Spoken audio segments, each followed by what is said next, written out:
So hello everyone, I'm Michael Ingledew. I'm all about making you successful with your technical documentation, technical information strategies. So a couple of weeks ago, I did a tutorial for YouTube where I looked at a tool that I use, NotePad++, and a plugin for comparing S1000D data modules. And thank you to everybody who sent in your questions and your thanks for me doing that tutorial. Lots of you said you had never heard of Notepad++. Some of you are using Notepad++, but are not using or were not aware that plugins existed for Notepad++. So now this week, I want to look at a tool that I use on a Mac. So I'm going to do exactly the same thing I did looking at the Notepad++ one, and I'll put the card up above me here so you can go and watch that tutorial if you wanted to. And I'm going to look at a tool that I use on a Mac. Now, because often I travel and I don't take my PC and my Mac with me, and then often I'm asked to have a look at some source XML, or somebody wants me to have a look at a publication module or something for them. And I use a great free tool for my Mac that I can then go and have a look at the source XML for the client. So I'm going to jump into my software right now. Okay, so I'm looking at my screen, and you want to go and download something called Brackets. Now, Brackets is a tool that really has come around for those of us that want to work with CSS or style sheeting, if you prefer, or working with HTML websites, that kind of stuff. But it's a great tool. It has some very good capability that will help us if we want to work with some S1000D structure on a Mac. Now, again, I believe it used to, or it still does, belong to Adobe. So I might be wrong, but I did read somewhere that at some level Adobe's involved with this tool. So anyway, Brackets, great tool. Go download it, go and install it. Now, if I open up my Brackets tool, it's a very, very simple editor with very, very powerful capability. So you can see that I've been working on some HTML and some CSS here for a client. But what I'm going to do is I'm going to open up the two data modules that I was working on in my old Notepad++ tutorial.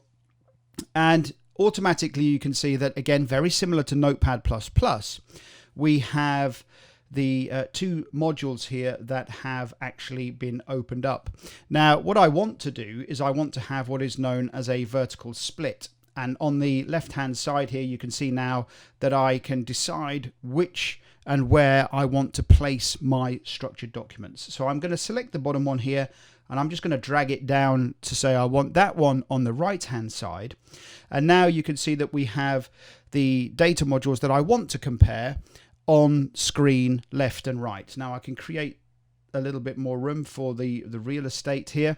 Now, Brackets, what I really like about Brackets here is that it has something called an extension manager.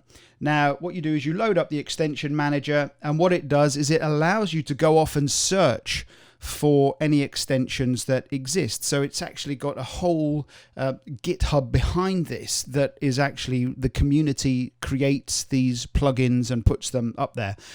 Notepad++ could do with something like this. I think it would be really valuable.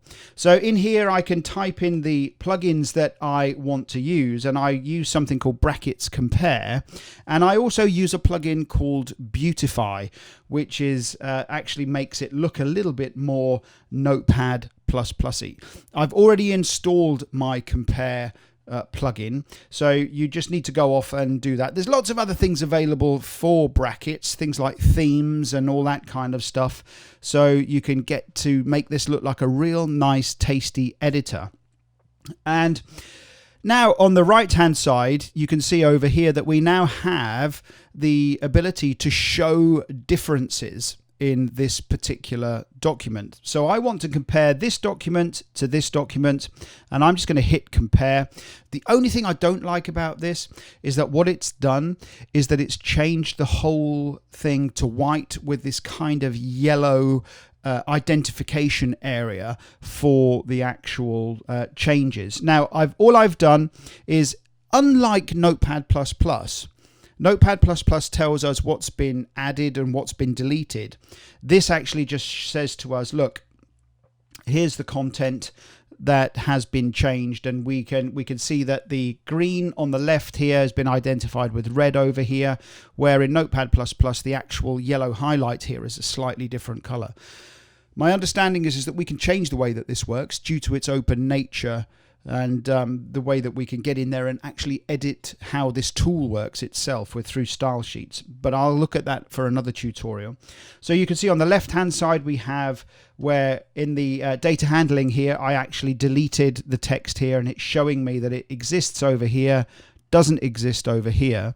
And when I went down and I went into my procedural step where I did all of that copy and paste, what I really like is the way that this tool shows me exactly where that edit has been made. Now, you can see also that on the left hand side here, my 002 data module here compared to my 003, my right hand side is read only. My left hand side, actually, if I wanted to, I could come in here and I can start adding some text. But when I do that, I'm just throwing in any old rubbish here. So let's go down to install the fork here. So you can see that it automatically identifies where I'm changing that data module for me to be able to quickly navigate and see where it is I'm making those changes. So if you wanted to edit, or so maybe somebody sent you a data module that's got some edits in it and you want to put them into your data module, you can do that quite easily on a Mac. So that's a tool that I use over on a Mac. Yes, I do prefer to work in a Mac environment. It just seems to work. Let me know what tools you're using. If this is a tool you're interested in, I've got other tutorials planned for this on how we can work with S1000D data in a Mac environment completely for free. So make sure you like, subscribe, download our TDW app where you get access to additional content like this, where I release premium information about what it is that we're up to here at TDW. I'm Michael Ingledew. I'm all about making you successful with your technical documentation, technical information strategies. Give me a thumbs up, give me a subscribe, and if you're at the S1000D user forum in a couple of weeks, I'll see you there.